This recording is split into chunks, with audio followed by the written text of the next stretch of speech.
that we're going to pick up a $5,000 drift set. Hopefully there's not much wrong with it because that would make it even a better deal.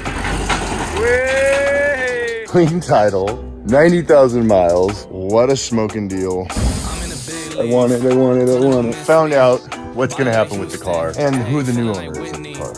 I need a bag, bruh. Send it to. So we got this perfect thing. You're gonna see it transform. I believe the paint's just immaculate underneath, so we're gonna have a blue Vette, and then it's gonna go black with the Vette HG logo down. Oops, sorry about that. Down the side. Holy shit, guys. Dudes. It's perfect, 90,000 miles. No dents in the frame rail. Comes with exhaust. Gonna have to do something about headers. BC coilovers. It is an FDF little kit, and I'm making one of those kits. The exact same thing. He just got to it first. Mine's gonna be in existence as well. Man, here's a little rod knock, but that's cool because I have another LS2 that I'm building right now as it is. So we'll run this till it no longer runs. Maybe we won't do that actually. Maybe we just take it out, throw some bearings, rings in it, and then go that route. I have another Vette. It's been 3 years. Had no idea when this or how this was gonna happen. I just keep, investing in the skills, relationships, new job, changing careers, so I couldn't really focus on it. And, fuck. What I'm doing now, I'm gonna let it drip dry, gonna take the air compressor, blow some stuff down, but I'm gonna swap out the slave cylinder tonight, be done with it. That way this is drivable. I'm probably gonna get it registered. This can be my daily while I'm in Cali. And we're building it.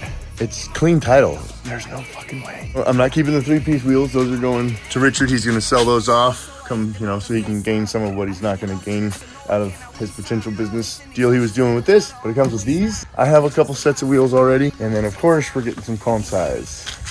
Of course we'll be running Conseils on here. They're the best. For the value, the dollar, the style, the smiles. I love them. Get to build a cage. You get so many things to do. So here's the rundown list of what came on this Vette. Boom, it came with those things. Those are money. Bam, money. Running, driving, 90K. Fuck yeah. And she's all clean. I think I got the Black Widow. I already sourced the new slave cylinder. All we gotta do here, it's a very simple process. You just gotta get to it and do it. There's really no way to just get out of doing this work on Corvettes. They're so cool, but also they're kind of difficult to work on in the sense of that you can't just take certain just singular components out. Sometimes you gotta take multiple components out to get to things, i.e. clutch, slave cylinder, middle of the car. No way to get to it without taking the rear end and tranny out or the motor out. That's just the way it is. Leaving the motor in, and then we will drop it out that way. We undo those bolts, exhaust. I might not have to do the exhaust. I might be able to, no. All right, anyways, we're gonna get to it. By the end of the night, it's gonna be put back together, driving, because the way this video started was we were just picking up a car, good deal, helping a buddy out, and not letting an opportunity go by. Good thing we did, because now I have an opportunity to fucking drift again soon. Now that I've done this a bunch of times. You're finally doing it on your own car. That was my fucking car. That's right, dude. I didn't even realize that. That's crazy. This video started out with it was going to be somebody else's car. We didn't know who it was. They were going to have a sick car. Plot twist. So right now, what we're doing here, dudes, is I'm removing the upper rear control arm. It's simple. You just take off the upper mount of the shock and these 2 bolts on each side. That'll drop down. Then I have these 4 points. But prior to that, we get the exhaust and the torque plate out. It's not that big of a job. But anyways, what I started before I got distracted was now it's super easy. I just know how to do these things. But when you first get to a Corvette, you're like, oh my, this thing is such a pain in the ass to work on. But then it's such an amazing car to drive. You learn how to do it. And it's fucking awesome. It'll probably take me an hour and a half to drop this trick. You know what I hate when people are doing repair and install or replacement videos? You can see that they start to struggle on something that they said was supposed to be easy, and then they just cut to the next scene. See, it just came out. We just gave you 7 minutes of struggle. Yeah, well, but still, they don't show how they actually solved it. They're just like, and that's the way it's done, folks. That's what we should do. We should just show a video of just fuck ups, and then the final result. Not have any. Gotta be careful with the damn Black Widows. Oh, yeah. His house, the blue little window in the blue Corvette.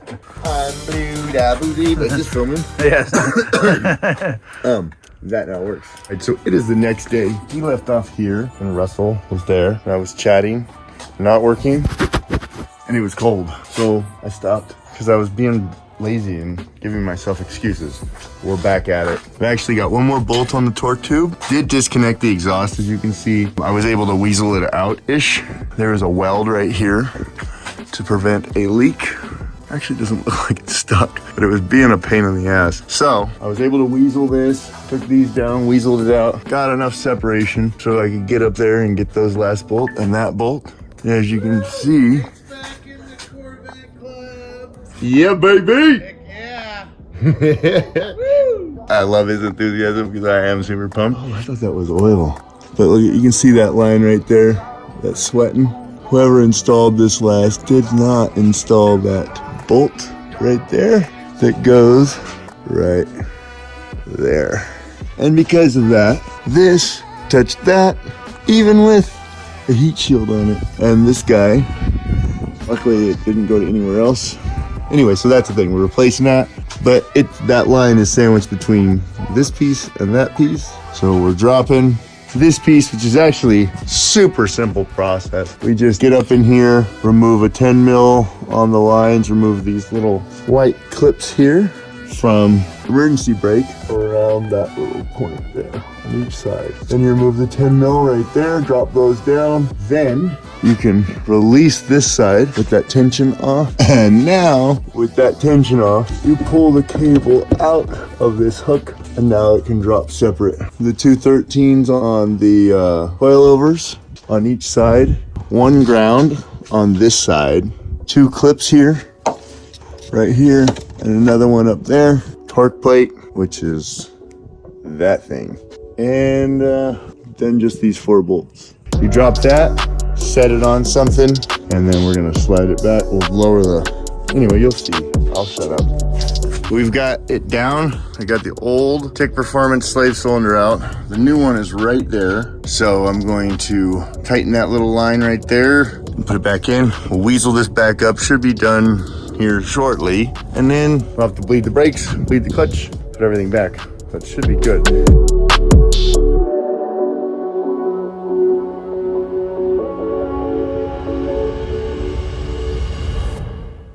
This car was just so freaking cherry. I thought, what could I do to remedy that? You know, I really was racking my head as to what it is I could do to just make the situation not as good as it once was. And I don't know, maybe you guys can think of something. Let me know if you can think of something I could do to make that sweet car not as sweet as it used to be. Okay, so all jokes aside, very lucky that this is what happened. Broken heart for sure. Seriously, break my heart. Adios, amor.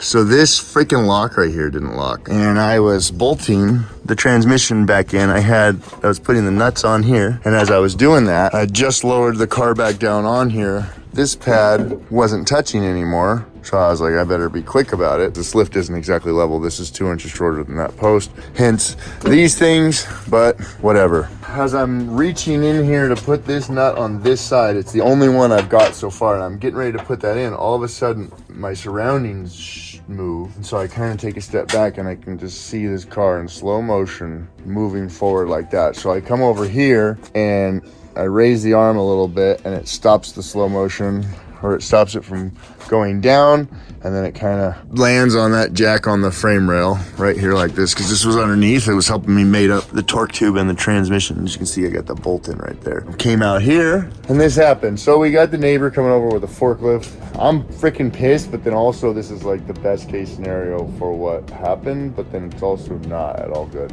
in any way, shape, or form. My brand new fucking Corvette, I did this too. At least it's not to my wheel. Hopefully I didn't fuck anything up too bad. And at this moment, to be honest, if this comes down separately than that, then I'm completely fucked. Because as you guys know, Corvettes have torque tubes and could be pretty close to already being out of alignment for that right there. Is that you can't go over a certain degree or you'll break the firewall. And I hope I haven't done that. We're within 4 inches here, and I think that's where we're okay. But fuck, dude. So I've strapped this up to here, stabilized everything, and we're just waiting for a forklift. Can't have anything nice. I was a half an hour away from being done. Now I don't know if I'm gonna have a Corvette when I'm done with this. God damn it, dude. I was so fucking close. Shit fucking happens. I always have laughed when I saw these because I'm like, what the hell were you doing? Now I know what I was doing, but man, does that look gnarls Barkley from over here. Fucking pink though, get rid of that. There's a good chance I could have fucked everything up already, still too.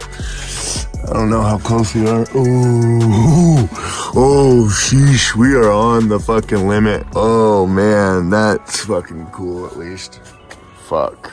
All right, so obviously none of this is good. What makes this even worse, or could potentially ruin this whole car that I've had for 24 hours, is if this piece makes it to the ground, and that's the subframe transmission and rear end at a different pace than this does here. So what I've gone to help prevent that is I've ratchet strapped it as high up as I can. I'll come over here where you guys can see. I ratchet strapped it up as high as I can without taking any of the weight off of that cart, because right now that's the second, in fact that shouldn't be right here. That's the second point of contact. This is there, but it's just kind of just preventing a little bit of stuff from happening. So that's our 3 points. So if I lift it off of this, all of a sudden we're at 2 points. It's over there and I have no way of bringing this down. It shouldn't shift too much. We're gonna come in with the forklift right here, lift this up, pull the cart out, then come over here at the same time, hopefully lower this down where that tire goes on that wheel,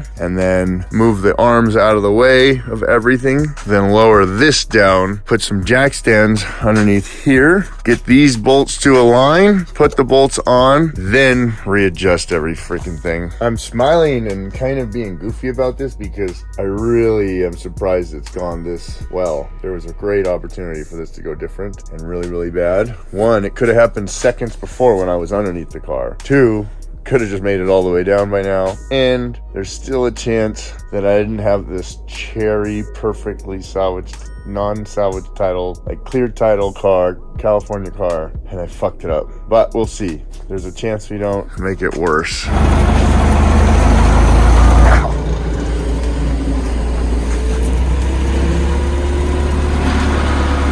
What do you think?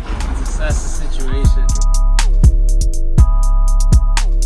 That was actually not very painful. Thanks to this guy. Thank you, buddy. It's twice this year he's come over and saved us. But we're back on, did some things. I'll assess the damage in a second. The crisis averted for sure. Oh, God.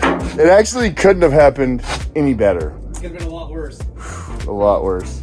I had a sweet Corvette for a day and then almost fucked that up. Okay, so back to work.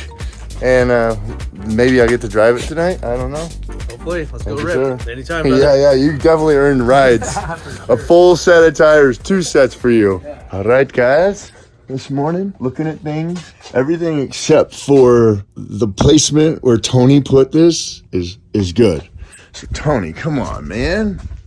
It's all right. You left me the forklift so I can fix it. But anyways, we're under here. There's a couple things we gotta tighten up and do and triple check. Like, I gotta tighten up these bolts. There's only a couple threads holding everything up. But I also need to get up in here and deal with the cable. So how do you fuck up your vet in less than 24 hours? You guys just follow me and stick with me and I'll teach you everything I know. It's not easy to pull something off like that. When I say things are looking up, I mean things are looking up. I lost this, which this, you know what it is? You know, if you don't know what it is the retention bolt for the jack. And we have 2 of these for the Pro car, and one of them came back missing this. If I hadn't done all of this, we would have never brought this jack out, and I would have never dropped it.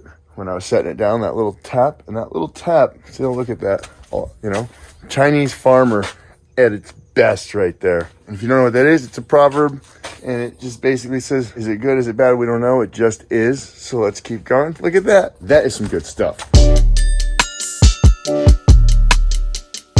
We're all buttoned up. I'm missing one little bolt. I have one in the trailer. I may get it, I may not, I don't know, before I take it down. I want to, but I don't know. I kind of usually always do the thing that needs to be done, so I'll probably do it.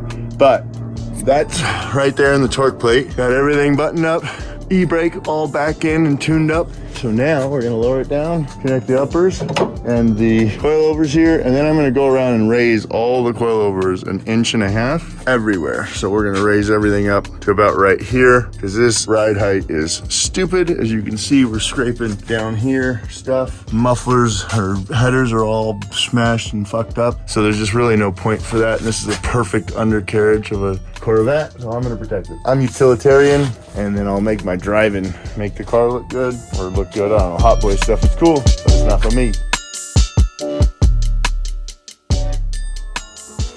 Like to see you shine. Is a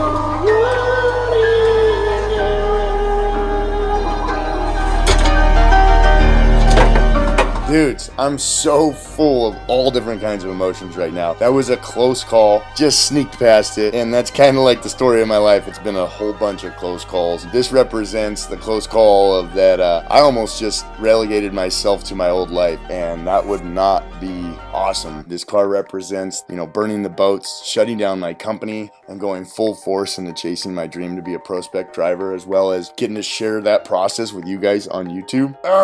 This is a huge benchmark, and I'm pumped to be able to show it with you guys. Thanks for joining me.